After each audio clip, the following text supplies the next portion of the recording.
Good afternoon. I'm Dave Dollinger, attorney at law at Dollinger Associates PC, which is a real estate law firm here in Rochester, New York. I am here with John Pecora, who is the lead member of the Pecora team at KW Real Estate.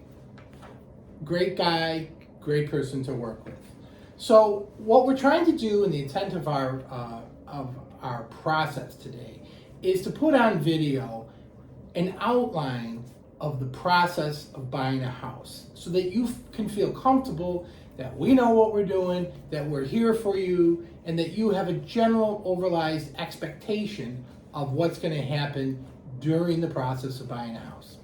The first thing is that the contract, John puts the contract together and then he delivers it to us.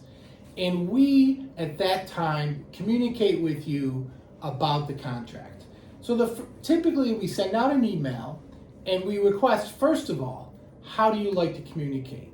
In the modern world today, emails are great, but we can do video relay calls, and of course you can always come in for an in-person meeting with John and I if that somehow makes you feel more comfortable moving forward, okay?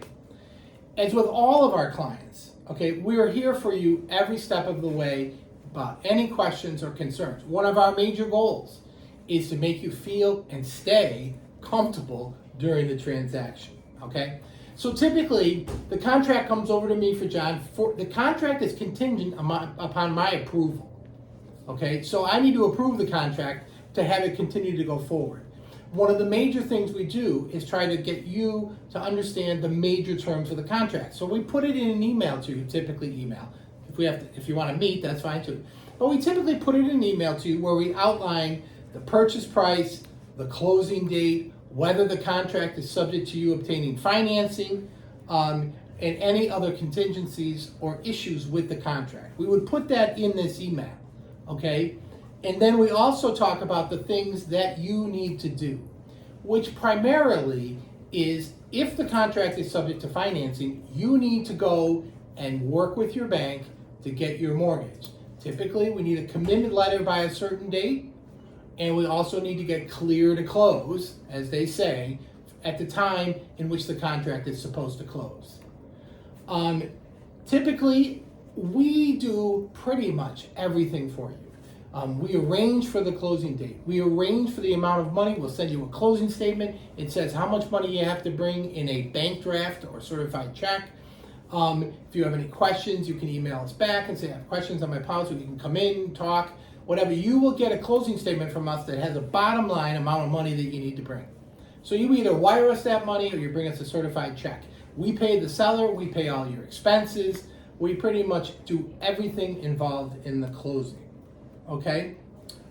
You will need to get hazard insurance too. Just a thought to start working on now as you are buying your house. Getting kind of in line about the insurance so you have some understanding. You can check out different insurance companies, okay? We, in the meantime, during this whole process, we work with the seller's attorney to make sure that your title is good, which to us means you're buying something that we're confident you can sell to someone else later on. And also, we keep everything moving along appropriately, making sure the seller is doing what they're supposed to do at the time that they're supposed to do it, so that as of the closing date, the bank comes together, the seller's attorney comes together, we do our walkthrough inspection with Jonathan, and boom, we're all ready to close, okay? That's the process. Now, the contract is contingent upon the attorney approval. So typically, we want you to let us know after we've sent you this opening, that we've either met with you or we've sent you the opening email, that you are comfortable with the contract and that you understand it. And then therefore, after that nod from you saying I'm good to go, we will send out our approval letter, and the contract really at that point is formed. And that is an explanation of the process.